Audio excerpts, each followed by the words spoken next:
The Juarez Valley is a 40-mile stretch of cotton fields and ghost towns. It runs along the Rio Grande and is just a few steps away from the 18-foot fence of the U.S. border. Dubbed the Murder Valley, it holds the title of the world's most dangerous place. The town, which used to have 60,000 members of its community, now has around 5,000 surviving residents, which live in fear. Run by the cartels, the streets are known for being regularly decorated with drugs, blood, and corpses. Juarez Valley averages 160 murders per 100,000 residents annually. The murder rate is incredibly high, not only due to the normality of crime, but also due to the fact that cartels are fighting over each other for control of the territory. The majority of the shops have been closed for good, with gravestones lining the streets in remembrance of those who have been killed. The buildings are full of gang graffiti, a lot of them markers of how many have been murdered on the marked spots, serving as warnings to others. The entire town looks like a scene from a horror movie, poverty-stricken, full of ruins, with the townspeople too afraid to leave their own homes. Whoever does dare to walk outside is more than likely to end up being killed, tortured, or kidnapped. The police officers who were sent to intervene have been executed in 2009, and for fear of the wretchedness of the place, they have never been replaced.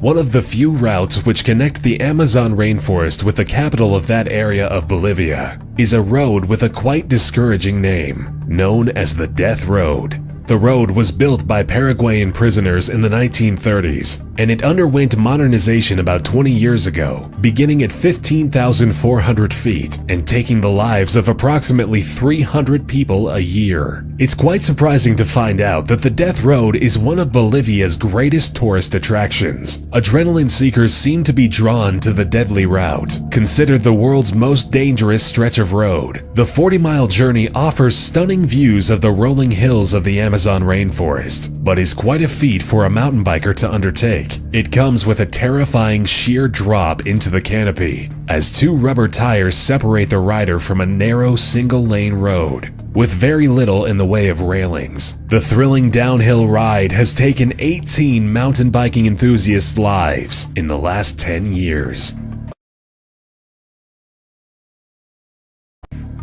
The North Anatolian Fault is an active fault, and quite a threatening one. Since the 1930s, devastating earthquakes have been moving westward throughout the land. The last big earthquake struck in 1999, with a 7.9 magnitude tremor devastating the city of Izmit. The death toll was a staggering number of 45,000. The fact that the wave of earthquakes is creeping westward is very worrying because the fault stretches 20 kilometers south of Istanbul, the largest city in Turkey. Istanbul is the country's economical, cultural, and historical heart. With a population of 14.4 million people, Istanbul is not only significant for Turkey, but for the world, as it is the world's 5th largest city, and the fault makes it one of the most dangerous places to live. Scientists expect that the next earthquake will shake the ground dangerously close to the city, with the possibility of triggering a series of small to moderate quakes. However, studies show that it's also possible the fault will create just one big, devastating shift in the ground, which could be the end of Istanbul and the death of millions. One of Africa's Great Lakes, Lake Kivu, is located along the border between the Democratic Republic of Congo and Rwanda, stretching across 2,700 square miles. The lake covers dangerous secrets. Below it, there are 2.3 trillion cubic feet of methane gas, alongside 60 cubic miles of carbon dioxide trapped beneath the lake under the pressure of the water and the earth. If the gases were to be released from their trap, they would spread a lethal cloud over the whole area, meaning certain death for over 2 million Africans settled in the basin of Lake Kivu. In the 1980s, 2 similar African lakes released their toxic gases and resulted in the deaths of over 1,000 people. Scientists are concerned that the same fate awaits the residents of the Lake Kivu area, as it has similar chemical composition. The deadly toxins are caused by volcanic activities taking place hidden away underneath the massive lake.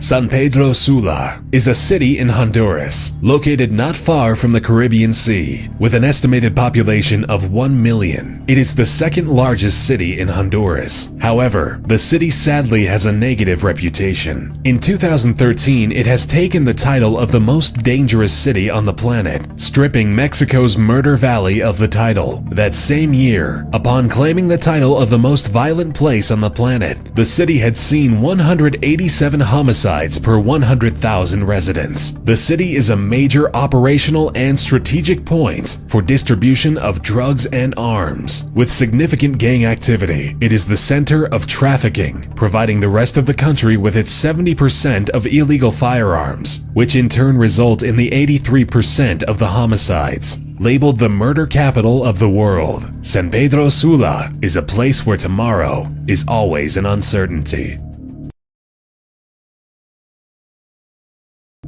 If you venture about 90 miles off the coast of Sao Paulo, Brazil, you will likely come across a small chunk of uninhabited land called Ilha de Queimada Grande. This island is, in fact, one of the deadliest islands in the world, also known as Snake Island. It is home to one of the most dangerous and poisonous snakes on the planet, the golden lancehead viper. Local legends say that there are as much as 5 snakes per square meter, but in reality, there are about 2,000 of them on this 430,000 square meter island. Still, walking through it is more dangerous than a minefield. It is said that the stark and potent venom of the viper slowly paralyzes and liquefies the insides of the prey. But it has yet to be proven, as no one bitten has ever lived long enough to be admitted to a hospital. The sole inhabitant of this island was a lighthouse keeper who ran out of food and disappeared while trying to gather some bananas. According to legend, the members of his search party mysteriously vanished one by one, lost in the wilderness. Civilians are banned from the island, monitored by the Brazilian Navy, and the rules are bent very rarely for the sake of scientific research.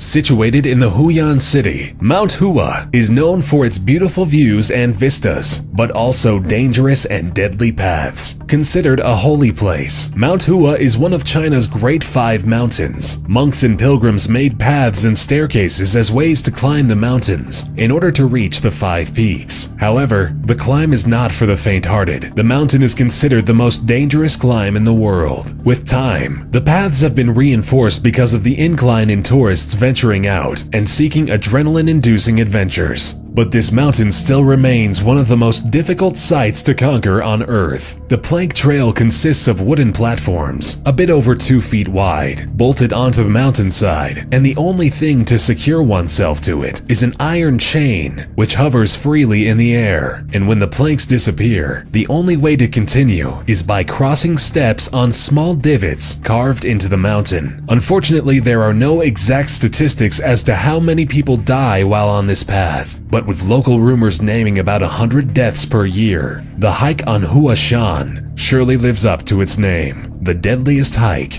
in the world. The Danakil Depression lies at the heart of Ethiopia's ancient salt trade, where Ethiopians have been making the long 2-day trek to collect the salt for centuries, collecting it from the golden earth and bringing them back on camels, one of the hottest and harshest environments in the world. The sun and salt create amazing sun-blazed scenery, making the desert seem as if it were created out of white gold. The swirling sulfur and mineral salt formations create otherworldly scenery, creating an outlandish setting. One of the lowest places on the planet, the Danakil Desert rarely sees rain and is one of the hottest spots on Earth, where rivers dry up and turn into lakes of salt. With magma crater lakes on its edges, products of active volcanoes, the desert proves to be an extreme challenge to human beings trying to cross it. The Mayak Complex was an area in Russia which served as secret headquarters for nuclear research and development. Most of the workers in the underground facilities were prisoners who agreed to work in such conditions in exchange for a lesser sentence. They were accompanied by leading Soviet nuclear scientists. Still, none of them survived to see freedom, as no one could survive such high-level radiation for more than 5 years. The Mayak experiment was the source of many nuclear disasters. The research proved lethal for the residents of the 24 villages along the banks of the river, as the radioactive waste had been dumped into the river, which was the source of drinking water for the villagers for 6 entire years. In 1957, a radioactive waste containment sector failed and exploded, the toxins affecting over 250,000 people in the area. The people were evacuated only 10 days later, after being already exposed. By 1959, every tree within a 12-mile radius was dead. All of this was covered up by the government, leaving the people clueless to the lethal dangers they were living beside. Based on the number of violent crimes per 1,000 residents, and taking into account how many of those have needed the involvement of the FBI, Camden has taken the title of the most dangerous city in the USA. Camden is situated in the state of New Jersey, on the east coast of the Delaware River. In the past year, Camden has seen 1,895 violent crimes, taking into account murder, rape, robbery, and aggravated assault. This might not sound like a great amount of crimes when compared to some other big cities. For example, Camden's neighbor across the river, Philadelphia, has seen 17,088 violent crimes last year. However, the key element that needs to be taken into consideration is the population of the city, which consequently leads to the average number of violent crimes per 1,000, which in Camden soars over the national average of 3.8 violent crimes per 1,000 people, with 25.66, more than 6 times the national average. This all leads to the conclusion that the chances of you becoming a victim of a violent crime is 1 in 39. I'ma flex on my ex, flex on the hoe. You still be in my head, so I'ma let you know.